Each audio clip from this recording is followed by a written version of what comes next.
You've had mum and dad, you've had the tears, you've had the applause. Can you believe it?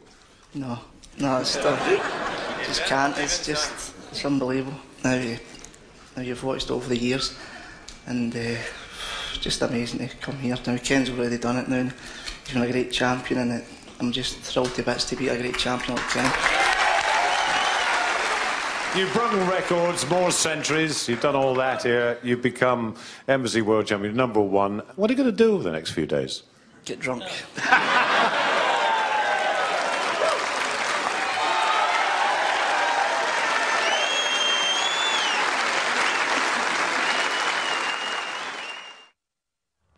With the continued flowering of a new generation, Hendry was in danger of becoming yesterday's man.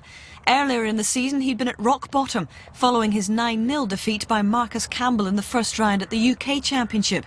But you write Hendry off at your peril. Ladies and gentlemen, Mark J. Williams and Stephen Hendry. Having seen off Ronnie in a classic semi-final, he met stablemate and friend Mark Williams in the final. Pink and black to finish with a century. Not too bothered about that. He's just so pleased to have done it. Ray Reardon, 6 times world champion in the 70s. Steve Davis, 6 times in the 80s. But it's a magnificent 7 times for Stephen Hendry in the 90s. A standing ovation for that marvellous feat.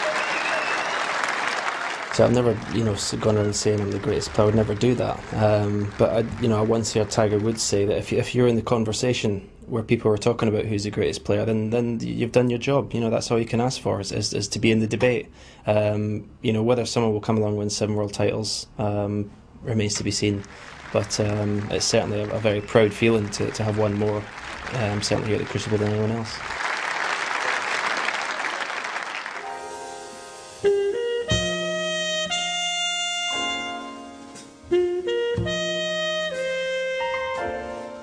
My name's Grenville Charles, and I'm the photographer here at the Embassy World Snooker Championships. This is the 4th year that I've done the snooker at the Crucible. I normally arrive about 9:30, 9:45, and then basically I just stay backstage and concentrate on the players backstage, trying to catch some of the atmosphere. It does get a little bit hectic at times, and I know it does also in the boxes where the other photographers are, which I sort of steer away from really. But it does get hectic in there, I know. It's just so satisfying when you get something, and it's like a classic photograph. I mean, what I'm concentrating on really is the photography and getting a good photograph. That's my aim basically. It is very satisfying when it's a great photograph of someone like Hendry or Ronnie or one of the great players.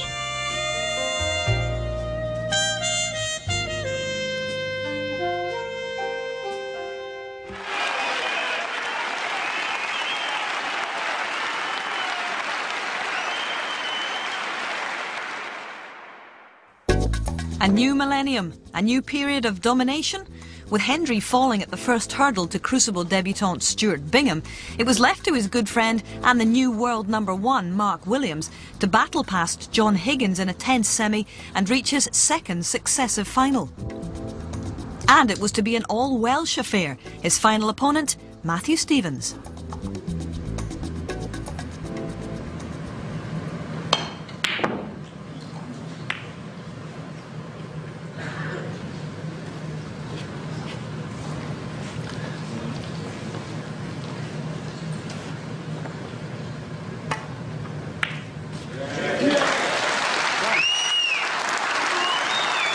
What a final we've had from these 2 Welsh wizards.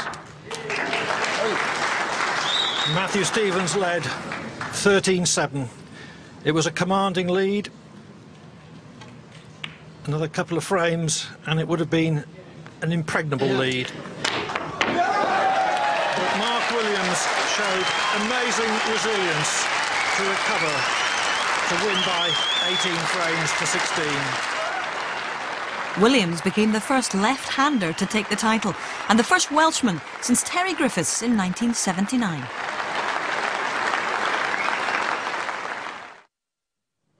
Williams fell foul of the Crucible curse, while Ebden was making all the noise. Come on! We haven't heard that for a while. We haven't heard that from Peter Ebden. That's how much it means to this man. He's back. It was Higgins who made the final. Actually, he had an inkling that he would. It was in a nightclub in Glasgow. One night I was in with my fiancée at the time, and she's now my wife. And I noticed this man, and he told me he was a clairvoyant sort of person, and he said he'd actually seen me playing Ronnie O'Sullivan in the final of this year's World Championship, and he said I was going to come out the winner. I hope it does come true. Ronnie was indeed to be his final opponent. But what about the rest of the prediction?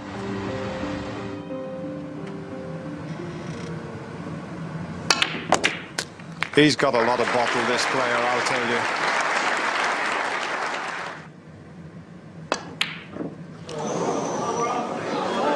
That was just pure tension. 45.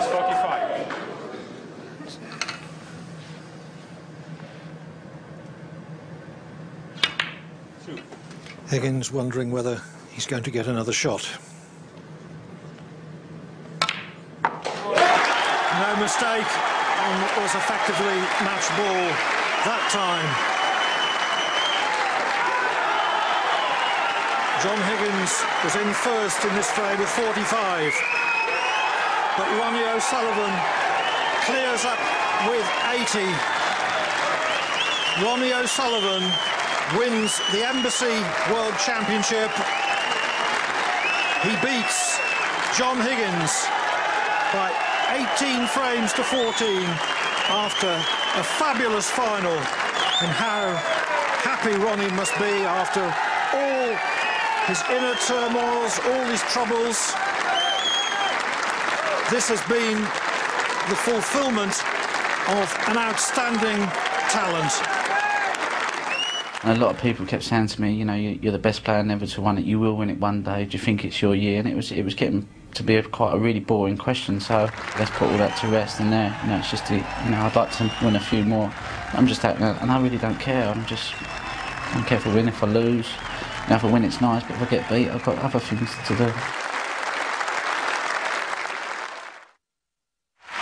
O'Sullivan almost overturned the curse, but lost an ill-tempered semi-final to Stephen Hendry. Remember him? Hendry in the final against a more pensive Peter Ebden. An 8th title for the Scot, or the first for Peter?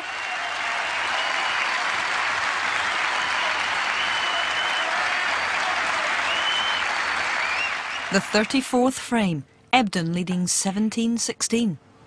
He's missed it. That could be the end. Peter Ebden, 24 ahead, 51 remaining. 2 reds, 2 colours would be enough. And Stephen hangs his head. Oh, dear, dear, dear. How's he missed that? Can you believe the tension? 30. Hendry's made many century breaks to win frames. That 29 break will give him more pleasure than any other break he's ever made.